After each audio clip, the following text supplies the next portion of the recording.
प्रिय विद्यार्थियों, नमस्कार।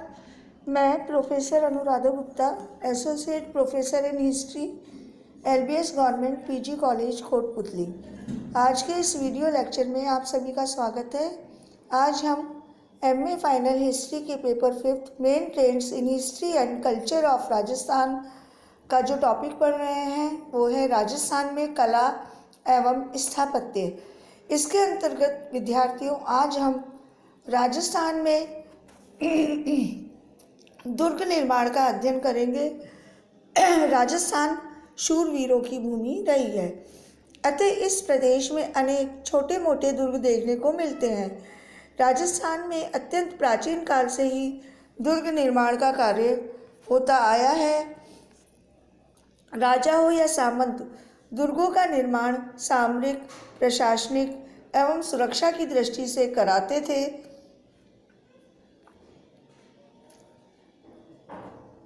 अतः इन प्रदेशों में अनेक छोटे मोटे दुर्ग देखने को मिलते हैं। प्राचीन लेखकों जैसे मंडन एवं सदाशिव आदि ने भी दुर्ग को राज्य का अनिवार्य अंग बताया है। दुर्ग में रहना तथा अधिक दुर्ग अपने अधिकार में रखना शासकों के लिए प्रतिष्ठा की बात मानी जाती थी।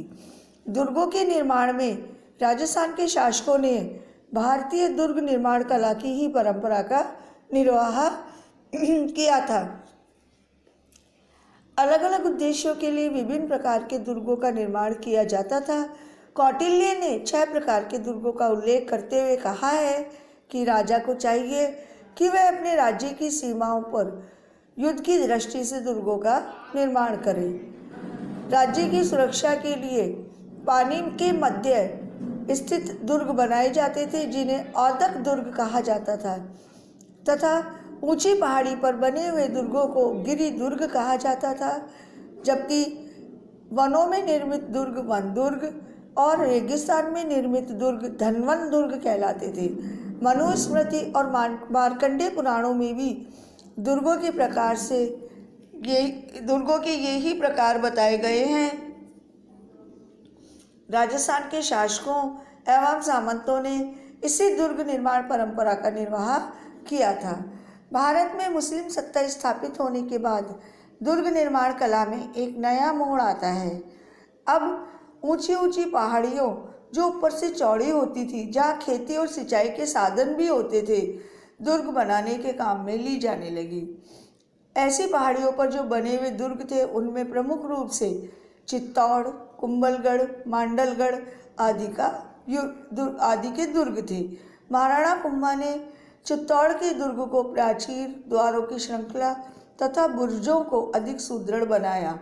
कुंभलगढ़ के किले के भीतर ऊंचे भाग का प्रयोग राजमहलों के लिए, जबकि नीचे भाग का प्रयोग जलाशयों के लिए तथा समतल भाग का प्रयोग खेती के लिए रखा गया। जोधपुर के दुर्ग में जलाशय न होने के कारण विशाल टंकियां बनवाई गई थी, ताकि वर्षा का पानी उनमें एकत्रित हो सके। रसद आदि के संग्रह के लिए बड़े बड़े कोठे बनवाए गए। इसी प्रकार नागौर के दुर्ग में भी इल्तुतमिश ने और बाद में मुगलों ने तथा जालौर और रणथंभौर के दुर्गों में पहले खिलजियों ने और बाद में मुगलों ने परिवर्तन किए, जिससे इन दुर्गों के स्थापत्य में मुस्लिम पद्धति का समावेश हुआ। विद्यार्थियों, दुर्गों की श्रृंखला में अगर हम देखें तो राजस्थान के प्रसिद्ध दुर्गों में चित्तौड़ का दुर्ग, रणथंभौर का दुर्ग, कुंभलगढ़ का दुर्ग आदि, आबू में महाराणा कुंभा द्वारा आबू में बनाया गया अचलगढ़ का दुर्ग, ये कुछ ऐसे प्रमुख दुर्ग थे जो अपनी अभेद्य शक्ति के कारण बहुत ही प्रसिद्ध थे। आगे चलकर चित्तौड़ के दुर्ग का विध्वंस करने के लिए अकबर ने बारूद का प्रयोग किया। इसी प्रकार के रणथंभौर के दुर्ग को जीतने के लिए अलाउद्दीन ने छल बल का प्रयोग किया। दुर्गों की जो निर्माण पद्धति थी, वो पद्धति अत्यधिक सुदृढ़ और सुरक्षा की दृष्टि से महत्वपूर्ण थी, जिसे जीतने में मुस्लिम शासक बहुत ही कह सकते हैं कि उन्हें बहुत पूरी ताकत लगानी पड़ी, पूरी शक्ति के साथ, और साथ ही छल बल का प्रयोग करके वो इन दुर्गों को अभेद सके। जालोर का दुर्ग भी इसी श्रेणी में आता है। नमस्कार विद्यार्थियों।